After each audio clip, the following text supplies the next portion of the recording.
What is going on, YouTube? Welcome back. We are finally back with another Master Legend guide, this time covering the explosive disaster himself, Fuse. Fuse is a truly unique legend, and there's a fair amount of stuff for us to cover between all of his abilities, some in-game examples, and ranking him in the meta of Apex Legends. Let's waste no more time and jump right into it.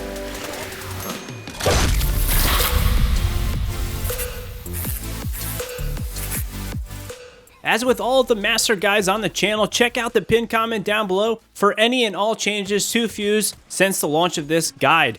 This is also where we will keep you in the know with how Fuse is currently performing in the meta of Apex Legends. If you do like this video, slam that like button and stop by my Twitch streams and we can chat any and all things Fuse or Apex Legends. I truly appreciate your support. First up, let's briefly go over all of Fuse's abilities before we jump into some specific in-game examples of how to use Fuse effectively.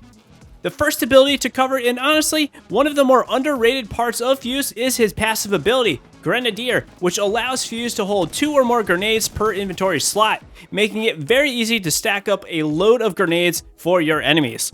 On top of this, Fuse also has the ability to throw grenades further, faster, and more accurately, and when I say far, I mean kind of like this. The next ability to cover is his tactical ability, which is the Knuckle Cluster. This launches a cluster bomb that continuously explodes air burst explosives on impact and does a fair amount of damage for just a tactical ability. The damage this ability does can vary, but if you stick an enemy with the cluster, you will do about 10 damage and then an additional 40 or so damage from the cluster explosions for a maximum of 50 damage. This Knuckle Cluster ability is a great way of taking out a lot of enemy traps, mirage decoys, and more. We will cover more on this shortly. And finally, Fuse's ultimate ability is called the Motherload. This launches a ring of fire and bombardment in a mortar type fashion that encircles the ground in a ring of fire that does a fair amount of damage to those that walk into this fire. On top of the damage, the ultimate also has a heavy slowdown effect to enemies, similar to Bangalore's ultimate. This slowdown is also applicable to teammates, but teammates will not take damage from this ultimate ability. The damage breakdown of this mortar is as follows. You will deal 35 damage for stepping into the fire, and then an additional 8 points of burn damage for 5 ticks for a total of 40 burn damage, which adds to 75 total damage. If enemies stay inside the fire after the initial 35 damage tick, they will take 12 more points of damage per tick while standing in the fire. This means if they do not leave the fire ring and stay in it, they can and will die quite quickly. Once a player is trapped inside this fire ring, if there is no way to escape, it is virtually impossible for enemy to exit the ring unharmed, and players should be taking advantage of enemies that are trapped inside. The biggest thing to know about the mortar is that it does launch from Fuse's position in an arc type of travel. This means that the mortar is fairly useless in smaller buildings unless Fuse wants to take some damage to himself in a last minute attempt by using this ultimate as a panic move. Much like Gibraltar or Bangalore, Fuse in my eyes is a very outdoor type of legend due to his ultimate ability.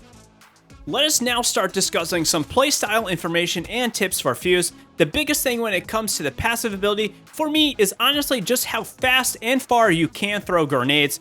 There are a number of great ways to use this passive ability in your favor that other legends just can't compete with. For one, we can throw grenades much farther, which means we can almost always use grenades to get enemies out of cover from any range. Second to this is that I absolutely love sending out 2 to 4 grenades in a pattern that enemies will nearly always get hit by. Throwing grenades to the left of a rock, then to the right of a rock, right as they are rotating away, is a great way to catch enemies that aren't on top of their moving game, off guard, and get a lot of damage or even a knock just from a few grenades.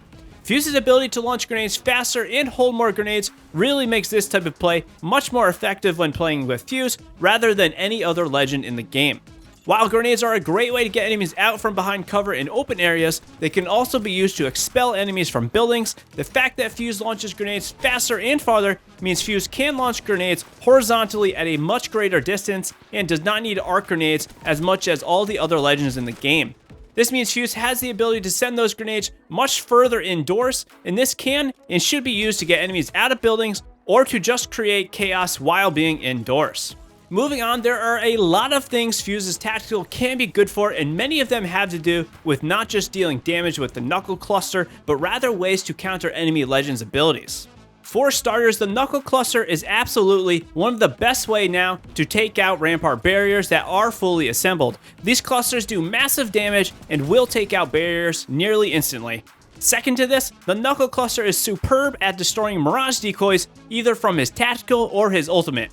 A quick shot from Fuse right after Mirage uses his ultimate will make easy work and destroy the majority of all of his decoys. Much like Rampart's barriers, a Knuckle Cluster will also take out Watson fences with ease, but it will not bypass the effects of Watson's ultimate, the Pylon, which will stop Fuse's tactical and his ultimate ability. While it is not necessarily a complete counter, the Knuckle Cluster is a great way to cause easy damage to enemy black holes by shooting it in the direction of a black hole.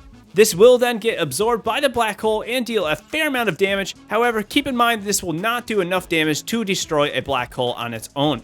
The final few things to know are that if you do shoot a cluster at enemy caustic gas traps that are already placed, it will not destroy the traps, it will just detonate the gas like a normal grenade or bullet would do.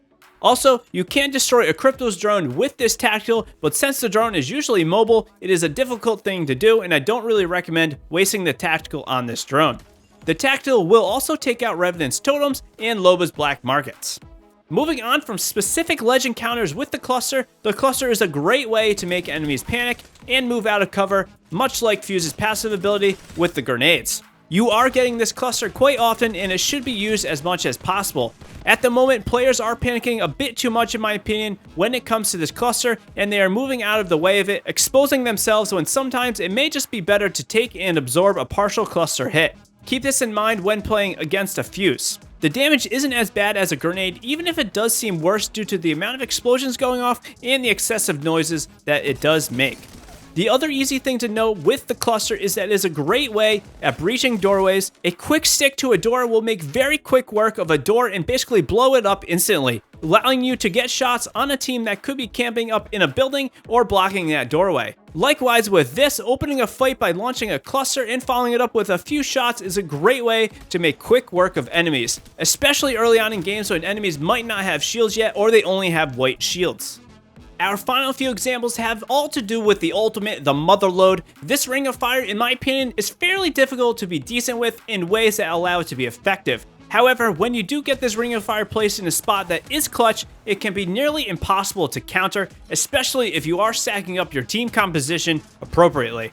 Like discussed earlier, the Ring of Fire has the most effectiveness being in the outdoor areas, but it can be used in larger buildings if you are indoors. Just take care not to launch the mortar and hit the ceiling right above your head and causing some damage to yourself.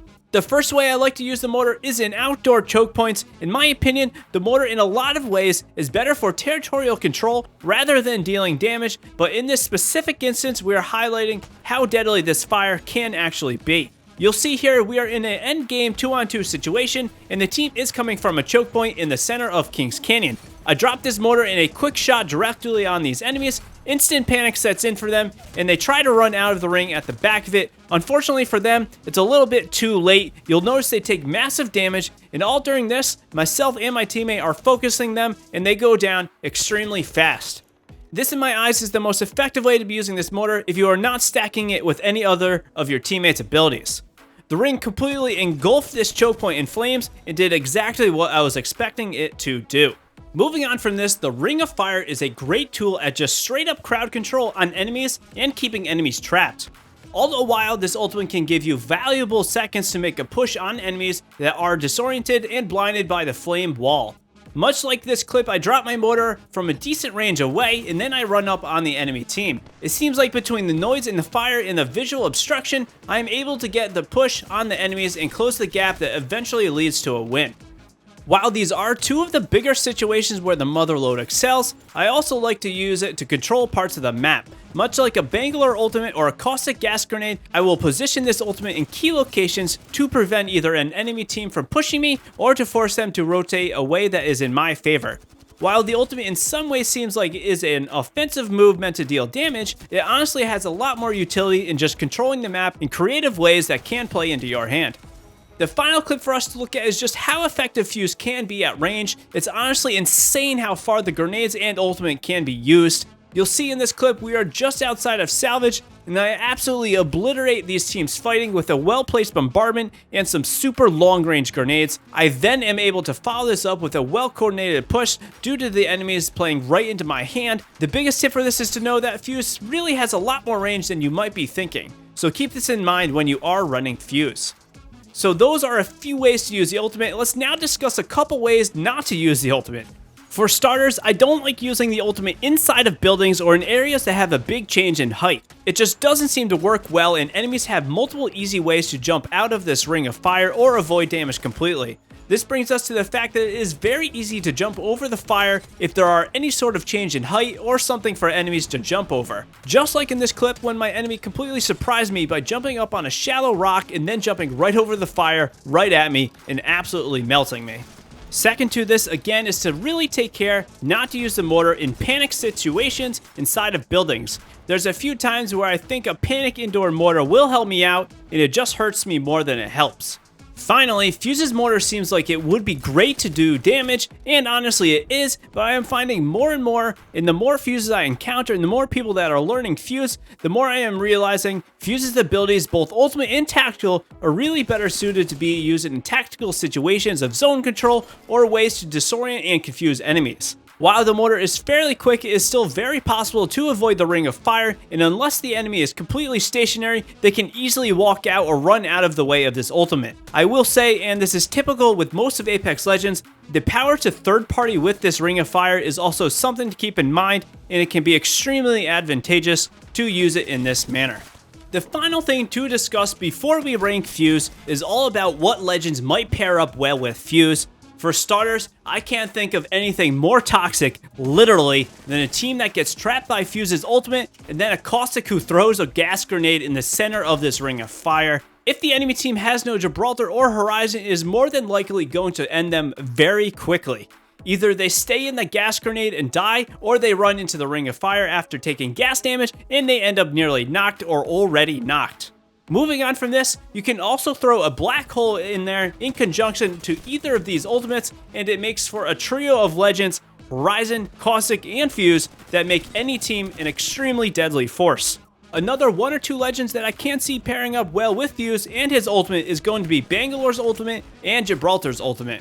Again, these ultimates do massive damage, and if enemies are trapped in this ring of fire, this is going to work in your favor. The final legend I can't see being viable to pair up with Fuse is actually Octane. The ability to drop that launch pad and land on enemies trapped in the ring of fire can be a very deadly, fun, and satisfying way to play the game. So how does Fuse rank in the meta of Apex Legends? This is always a question I try to ask myself, because while any legend can be good to a certain extent, is running Fuse going to be better than, say, running a Horizon, Caustic, Wraith, Gibraltar, Bangalore, and a few other legends? And my honest answer to this is probably not. While Fuse has some great viability and really does shake up the way the game is played, at the moment I just don't see Fuse being any better than any of these existing legends. However, I will say Fuse is still a very new legend, and there could be some other great ways to play him that the community and myself just haven't thought of yet. So for me, I rank Fuse right in the middle of the pack, somewhere between the top 8 to top 12 legends in the game. Again, like pretty much all legends in the game, how good someone can be with a legend really depends on the player playing said legend and how much they can excel and master that legend's moveset. This does mean I can see some potential with Fuse being a very solid legend and a top contender in the meta of Apex Legends. So what do you think of Fuse? I would love to hear your thoughts on him and Season 8 of Apex Legends, so be sure to drop a comment down below. Also, if you'd like some more information on Fuse or Apex in general, check out the channel, as we have a lot of other guides already up, and drop into our community Discord and we can chat all things Apex Legends and gaming. I appreciate your support, and I will see you live in the Twitch streams. Till next time, peace out.